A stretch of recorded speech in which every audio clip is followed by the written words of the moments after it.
என்றென்றைக்கும் விடுதலை சிறுத்தைகள் கட்சி, திமுக, திராவிட முன்னேற்ற கழகம், திராவிடர் கழகம் ஆகிய இரட்டை குழல் துப்பாக்கியோடு மூன்றாவது குழலாக இருக்கும். தொடர்ந்து இந்த களத்தில் உங்களோடு நாங்கள் சனாதன சக்திகளுக்கு எதிராக முழங்குவோம் என்பதை சொல்லி வாய்ப்புக்கு நன்றி கூறி முடிக்கிறேன். நன்றி, வணக்கம். எங்கும் வாழும் ஒட்டுமொத்த தமிழ் மக்களின், ஈழத் தமிழர்களின் கருத்தறியும் வகையில் பொது வாக்கெடுப்பை நடத்த வேண்டும் என இலங்கை அரசுக்கும் இந்திய அரசு உள்ளிட்ட அனைத்துலக சமூகத்திற்கும் இம்மாநாடு வேண்டுகோள் விடுக்கிறது. இப்படி தமிழிடம் தொகுதி மறு வரையறை உள்ளிட்ட 13 தலைப்புகளில் 125 தீர்மானங்களை நாம் நிறைவேற்றியிருக்கிறோம். இந்த தீர்மானங்களை நிறைவேற்றும் வகையில் அனைவரும் கைகளை தட்டி வரவேற்குமாறு கேட்டுக்கொள்கிறேன்.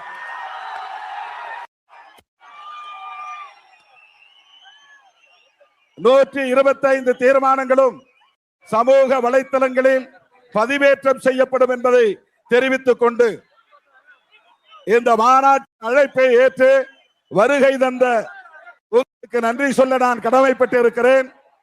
தோழர்களே,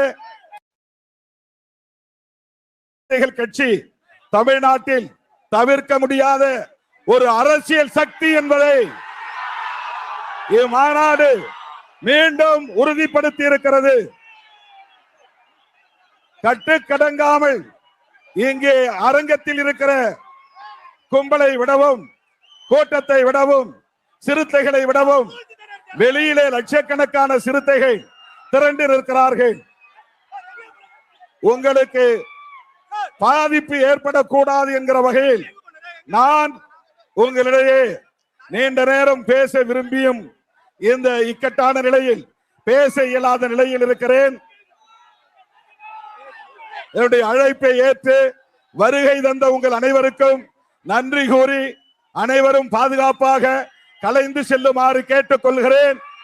நாம் இப்போது அங்கீகாரம் பெற்ற கட்சியாக இருக்கிறோம். இனி வருங்காலத்தில் விடுதலை சிறுத்தைகள் தமிழகத்தின் ஆளுங்கட்சியாக வளர வேண்டும்.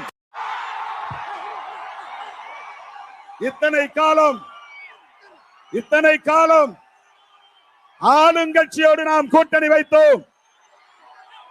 திமுக ஆளும் கட்சி, அதிமுக ஆளும் கட்சி, காங்கிரஸ் ஆளும் கட்சி, இன்றைக்கு ஆளுகிற முதலமைச்சர் அன்பு சகோதரர் ஜோசப் விஜய் அவர்களோடு நாம் கூட்டணி வைத்திருக்கிறோம்.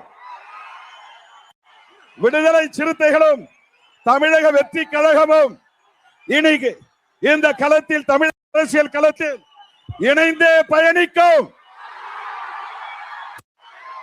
விடுதலை சிறுத்தைகளும் ஆளும் கட்சியாக பரிணமிக்கும். அனைவருக்கும் நன்றி கூறி விடைபெறுகிறேன். நன்றி, வணக்கம்.